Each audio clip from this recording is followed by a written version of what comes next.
तारीख में समेट कर टुकड़ा भर आसमान का, जो आज हमें हमारे होने का एहसास दिलाते हैं। निवेदन है उनसे ये, रखो ये टुकड़ा भर एहसान अपने ही पास। भले ही ना हो पतंगों की उड़ान हमारे बचपन में, भले ही हम गुड़ियों के घर सजाते हैं, मगर हम हमेशा सिर्फ निवाला गुड़ियों के मुंह में रखने के अभ्यास से ममता का पहला सबक दुनिया को सिखाते हैं। आसमान में आंचल ही नहीं उड़ाते हैं बलखाती मस्ती में, बल्कि जब चाहे अपने इरादों से आसमान को ही पल्लू में समेट लाते हैं। इसीलिए नहीं रहता है हमें अपना ही भान अक्सर, अपनी सुध लिए हो जाती है सुबह से शाम अक्सर।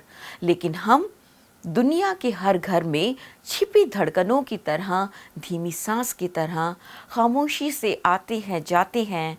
इसीलिए हमसे हर घर बनता है घर, और हम घर की धुरी बन जाते हैं। जी हाँ, हम ही औरतें कहलाते हैं। नमस्कार दोस्तों, मैं हूँ दामिनी यादव और आप देख रहे हैं हिंदी की बिंदी। दोस्तों, जैसा कि मैंने अभी अपनी इस कविता हम औरतें में कहा, तो ये जो औरतें कहलाने वाली शय है ना, ये पैदा नहीं होती है, बनाई जाती है। और इसे इंसान से महज औरत बना देने वाला समाज का चेहरा पूरी दुनिया में एक सा ही है। इसलिए पूरी दुनिया में औरत का चेहरा भी एक सा ही है। और ये बात मैंने नहीं, फ्रेंच राइटर सिमोन द बाउआर ने सदियों पहले ही कह दी थी। हाँ, ये और बात है कि इस बात को सदियां बीत गईं, मगर ये सवाल और सच नहीं बदला है। औरत के चेहरे की इस समानता के साथ साथ उसके अस्तित्व से जुड़े सवालों के जवाब भी हर जगह, हर वर्ग, हर नस्ल, हर भाषा में थोड़े बहुत फर्क के साथ एक से ही हैं। तब फिर अगर बात औरत की ही है, तो सिर्फ कहीं इसीलिए दायरे बनाकर क्यों रुक जाया जाए कि वो बात किसी दूसरी भाषा में कही गई है। अब इसी बात को ले लीजिए कि अभी हाल ही में अंग्रेजी में अनुभा यादव की एक किताब आई है, एंगर ऑफ सेंटली मैन। इसमें औरतों से जुड़े सवालों को जिस तरीके से उठाया गया है, मैं नहीं समझती कि उस पर चर्चा सिर्फ इसलिए ना की जाए कि किताब की भाषा का माध्यम दूसरा है। हमें ये नहीं भूलना चाहिए कि भाषा हमेशा सिर्फ माध्यम होती है, प्रधानता तो भाव की ही होती है। तो चलिए, आज हिंदी की बिंदी में हम इस दायरे को तोड़कर बाहर निकलते हैं और बात करते हैं इस किताब की लेखिका अनुभा यादव से। तो अनुभा यादव जी, सबसे पहले तो स्वागत है आपका हिंदी की बिंदी में। Thank you. अनुभा जी, इससे पहले कि मैं आपकी किताब पर आऊँ, उसकी बातें हम दोनों शुरू करें, सबसे पहले तो मैं आपसे ये जानना चाहूँगी कि ये जो ब्लाइंड फेमिनिस्ट का एक टैग है, या फिर कहा जाता है कि इंटरनेशनल वुमेंस डे या वुमेंस डे या किसी ऐसे एक दिन की क्या ज़रूरत है, तो इससे फ़र्क क्या पड़ता है, इसे आप किस तरह से लेती हैं? ये बहुत ही ज़रूरी दिन है। आई मीन बहुत चीज़ों के लिए ये दिन है, बट सबसे बड़ा मेरे लिए अगर मैं कहूँ ये दिन है, उन सब लोगों को धन्यवाद करने के लिए जिन्होंने हमें यहाँ तक पहुँचाया जेंडर मूवमेंट में। उन विमेन को, उन मेन को जिन्होंने ओवर सेंचुरीज़ ये काम किया है। तो एक दिन तो ऐसा होना चाहिए जिसमें हम सुबह उठें, आँख बंद करें और कहें कि ये सारी जो आज़ादियाँ मुझे नहीं थी मेरे पास और जो मुझे मिली हैं, धीरे-धीरे, ये बहुत लंबा काम है, लोगों ने बहुत सैक्रिफाइसेस किए हैं, जान दी है। Specially women, you know, we have to get up that morning. उस दिन उठ के हमें उन्हें धन्यवाद करना बहुत ज़रूरी है, और मैं तो बहुत शिद्दत से ये करती हूँ विमेन्स डे पे। और कुछ नहीं तो ये तो हमें करना ही चाहिए। एक ऐसा दिन जिसमें हम ये गिने कि हाँ भई, हम यहाँ तक पहुँच गए और आगे हमें कितना और लड़ना है। So I think it's a very, very important day. Great. Anubha ji, वैसे कहा जाता है कि किसी भी किताब को उसके कवर से जज नहीं करना चाहिए, लेकिन मैं कवर से जज नहीं कर रही हूँ, मगर आपका टाइटल, किताब का जो टाइटल है वो अपने आप में इतना अट्रैक्टिव है कि किताब की कहानी जानने से पहले लगता है कि इस टाइटल की कहानी जानना जाए। तो क्या है इसके पीछे की कहानी? दामिनी, जैसे आप कुछ लिखने बैठते हैं तो एकदम से लिखने नहीं बैठ जाते हैं। जी। आप उसपे सोचते हैं, कभी I mean it takes years, बहुत साल लग जाते हैं, आप उसपे शोध करते हैं, पढ़ते हैं। तो मैं तो यही कहूँगी कि इस टाइटल ने मुझे ढूँढा है। वाह! जैसे जैसे मैं इस पे और पढ़ रही थी, इस पे सोच रही थी, लोगों को ऑब्जर्व कर रही थी, फैमिली में, बाहर, specially main. So I was here, और यहाँ मैं कहना चाहूंगी कि जो ये सेंटली है यहाँ पर, saintly is not used in a religious way. Yeah, here saintly is used in a way where you create an idol. Yeah, एक प्रोटोटाइप बना लेते हैं आप एक इंसान का। वो इंसान एक चीज नहीं हो सकता, चाहे वो औरत हो या वो आदमी हो। वो बहुत चीज होता है, वो प्लूरल होता है, वो कुछ बनना चाहता है, उसकी अपनी डिजायर्स होती है, वांट्स होती है। और ओवर सेंचुरीज जिसी भी चीज को हम ट्रेडिशन कहते हैं, पेट्रियार्की ने, अगर औरतों को मसला है तो हमें ये भी मसला ढूंढना पड़ेगा कि वो पेट्रियार्की आदमियों को क्या कर रही है।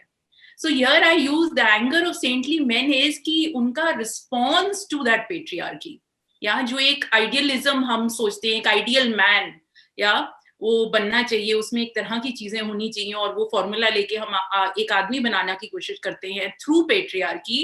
उस पेट्रियार्की को ये किस तरह का आक्रोश वो आदमियों में पैदा कर रही है, ये इसका basically that's what I am trying to say through the title. तो अनुभा, आपकी किताब के जो किरदार हैं वो गुड़गांव जैसी जगह से निकल कर धीरे धीरे धीरे धीरे अपनी जगह बनाते हैं, लेकिन आपको नहीं लगता कि ये किरदार हिंदी बेल्ट या मिडिल क्लास या लोअर मिडिल क्लास उसके माइंडसेट के आसपास ज़्यादा घूमते हुए नज़र आते हैं? ये कहानी शुरू गुड़गांव से होती है।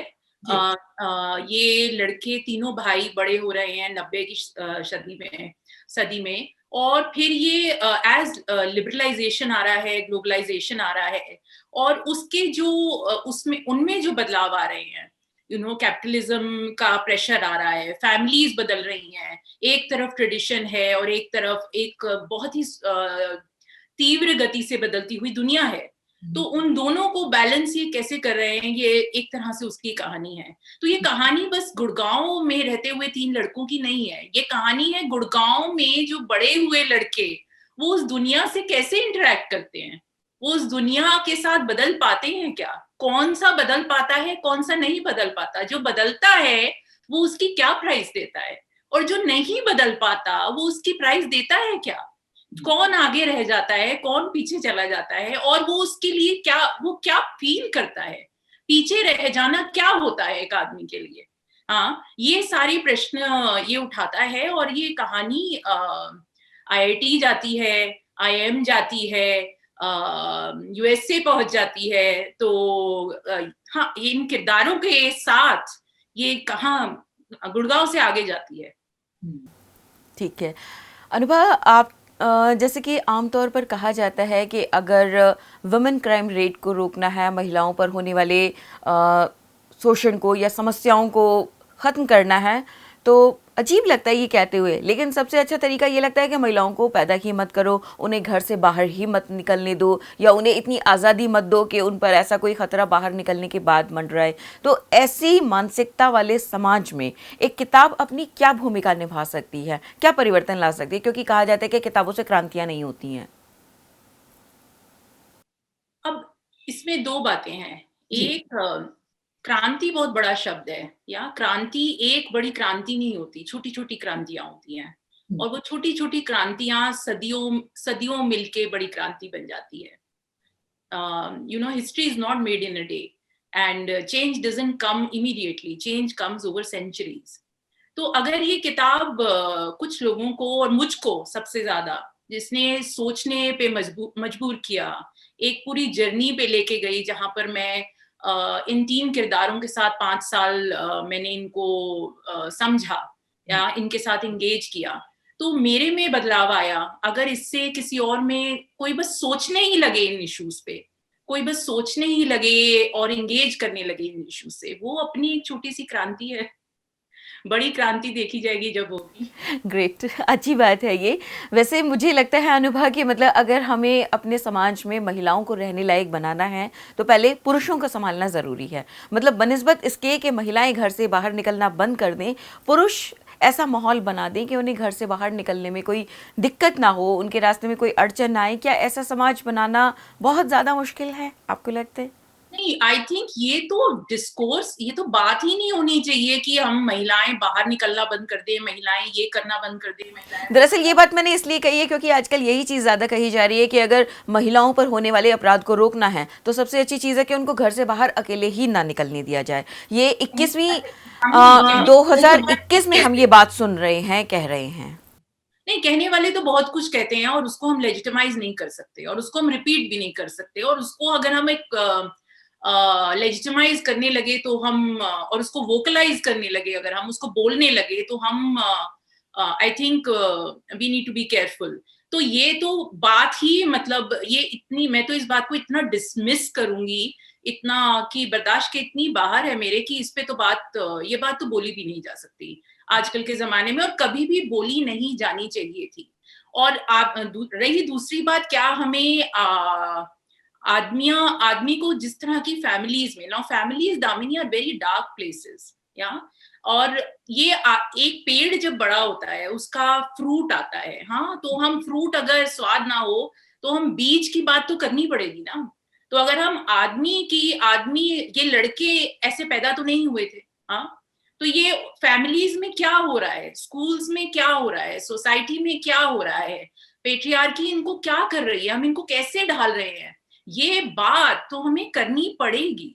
और अब 60-70 सालों से हम फेमिनिस्ट मूवमेंट, जो कि जेंडर मूवमेंट हो गया, या there new word came where women's movement became gender movement, तो इसमें हमने ये बात तो करी है, और विमेन्स मूवमेंट को, विमेन को एक आवाज इससे मिली है। अब हमें ये जेंडर मूवमेंट में ये आवाज भी हमें उठानी पड़ेगी कि पेट्रियार्की का उतना ही दूसरी तरह से उतना ही इफेक्ट आदमियों पर भी होता है, उस तरह नहीं होता है, बिकॉज ये नहीं है वो डिसप्रिविलेज्ड है फैमिली में, उनके पास प्रिविलेज है, उनके पास पार है फैमिली में। लेकिन अगर आप ये मुझे कहते हैं कि पार भी ऑप्रेस नहीं करती, पार भी डिसप्रिविलेज, पार भी उतनी ही इनइक्वालिटी और उतनी ही प्रॉब्लम्स क्रिएट करती है, और दुनिया बदल गई है। अब आप उस तरह के हाइपर कैपिटलिज्म के जमाने में आप रह रहे हैं, आदमी अब ये सोच रहे हैं कि औरतों को तो मेरी जरूरत रही नहीं, so how do I become a man now, how do I become a man. और उनकी दुनिया में, उनकी फैमिली में कोई नहीं है जो उन्हें बता रहा है how do I become a man.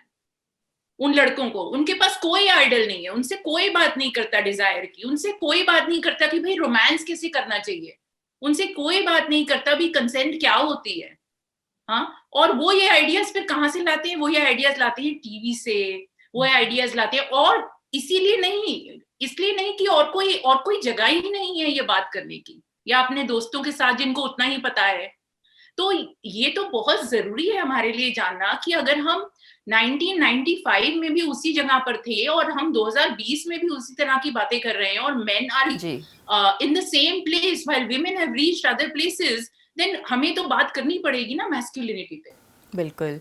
और आपने अपनी किताब के ज़रिए एक मतलब 3 किरदारों के ज़रिए आपने पूरे समाज की जिस तरह से बात की है, मैं उम्मीद करती हूँ कि आपकी बात बहुत दूर तक जाए, और बात दूर तक जाएगी तो रंग भी लाएगी, असर भी लाएगी। सो अनुभा, जिस तरह का प्लॉट आपने चुना है, आपको नहीं लगता कि ये किताब बहुत जल्दी हिंदी में भी आ जानी चाहिए?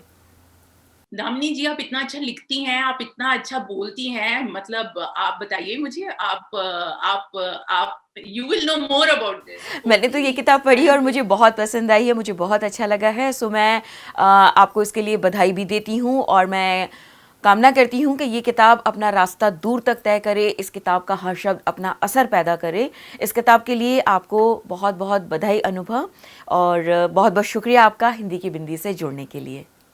Thank you, Damini. Thank you so much for inviting me. Thank you so much for having me. Thank you. The wire के और वीडियोस देखने के लिए सब्सक्राइब करें और बेल आइकन पर क्लिक करें।